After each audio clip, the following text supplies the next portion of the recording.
Nous voici maintenant au cyclotron. C'est ici qu'est hébergé le centre de recherche et de veille contre les maladies émergentes de l'océan Indien. C'est ici que depuis 2009, une équipe de chercheurs planche sur une méthode pour empêcher la reproduction des moustiques vecteurs du chikungunya et de la dengue, le fameux Aedes albopictus. Leur méthode, la stérilisation des moustiques mâles. Nous avons filmé pour vous les premières applications prometteuses de ces recherches. Vous allez le voir, c'est vraiment de la bio-science-fiction.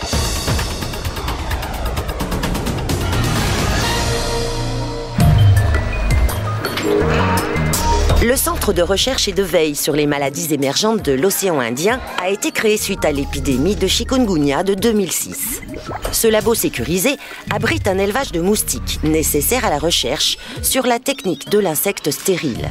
3 à 5 000 moustiques naissent ici chaque semaine.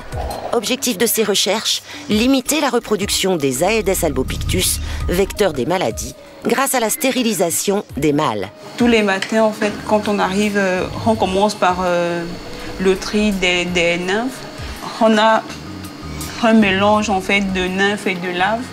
Et en fait, on va juste trier les nymphes pour les sexer après. Parce qu'en fait, on a besoin d'irradier les mâles. Donc, il faudra les séparer des femelles. La méthode n'est pas simple. Il faut d'abord connaître la biologie du moustique. La phase actuelle vise à déterminer l'impact de la stérilisation sur le comportement. C'est à cela que sert cet élevage. Là, je vais faire le repas sucré pour les moustiques.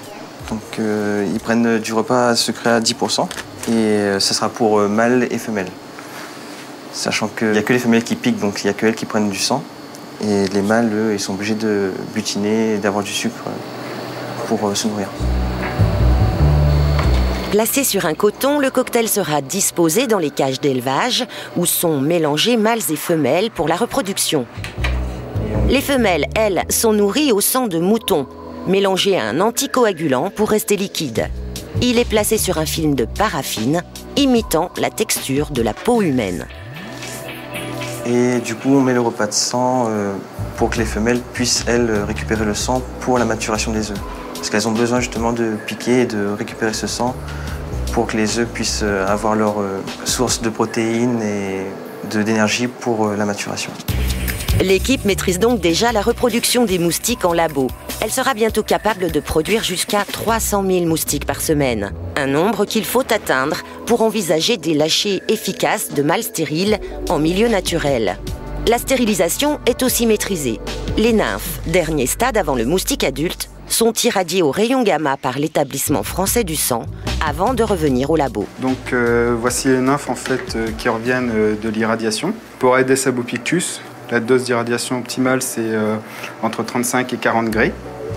Ça correspond en fait à la même irradiation que l'EFS utilise pour les poches de sang, pour stériliser leurs poches de sang avant la transfusion.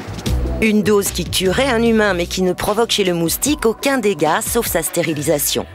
Et jusqu'ici, la technique marche.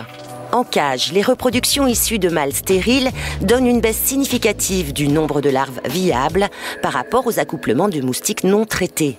Donc là, on peut voir en fait que les bacs en fait, où on n'a eu que des stériles, il y a très peu de larves, quasiment aucune.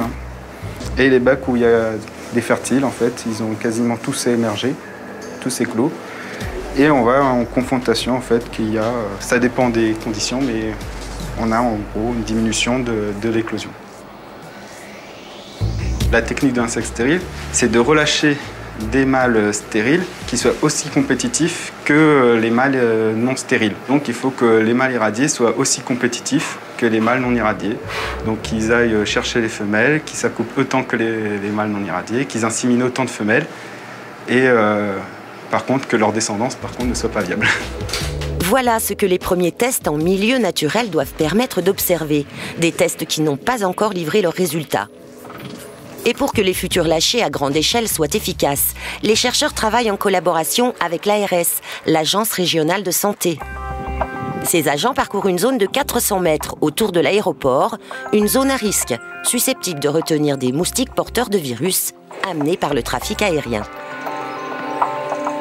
Donc là, nous sommes en train de vérifier dans le cadre de l'application du règlement sanitaire international que les ravines, par exemple, à proximité de l'aéroport, ne présentent pas de prolifération de moustiques. C'est-à-dire que tout ce qui est flaques résiduelles sont vérifiés pour éliminer, on va éliminer les larves s'il y en a, justement pour éviter la prolifération du moustique. Apparemment ici aussi, hein. Oui. Il n'y a pas grand-chose, mais ça commence. C'est à peine visible. Un peu plus loin, d'autres agents font des relevés d'informations sur la population de moustiques présente. Ces données en milieu naturel seront transmises aux chercheurs. Elles serviront à évaluer le moment idéal dans la vie du moustique pour les lâcher d'insectes stériles. Donc aujourd'hui, notre collaboration se fait dans l'acquisition de données sur le terrain, parce qu'il faut d'abord bien connaître le moustique sauvage pour pouvoir ensuite le comparer au moustique stérile, savoir s'il est aussi compétitif, si cette technique a une chance d'être efficace un jour. Et aujourd'hui, on a beaucoup d'expérience sur les insecticides. On sait que la réglementation fait qu'il y a de moins en moins d'insecticides disponibles sur le marché. Il y en aura de moins en moins. Et en plus, les moustiques, à force d'utiliser ces insecticides, deviennent résistants. C'est-à-dire qu'on a beau traiter, on est de plus en plus inefficace. Donc à partir de là, il faut vraiment, et c'est ce qui se passe depuis une dizaine d'années, il y a une démarche de la recherche, du monde de la recherche, pour produire de nouvelles solutions. Et donc toutes les techniques d'insectes stériles sont vraiment pour nous quelque chose, on se dit, c'est l'avenir de notre travail. En 2012, l'ARS est intervenue sur 200 signalements de foyers de dengue à La Réunion. Aujourd'hui, la technique de l'insecte stérile est la seule méthode capable de cibler les porteurs de virus sans impact sur l'écosystème. 12 espèces de moustiques ont été identifiées sur notre île, mais la stérilisation ne concerne que 2 d'entre elles, Aedes albopictus, vecteur du chikungunya et de la dengue, et Anophel, vecteur du palu. Une recherche qui devrait porter ses fruits sur les futures générations de moustiques pour en limiter la population sans l'éradiquer complètement.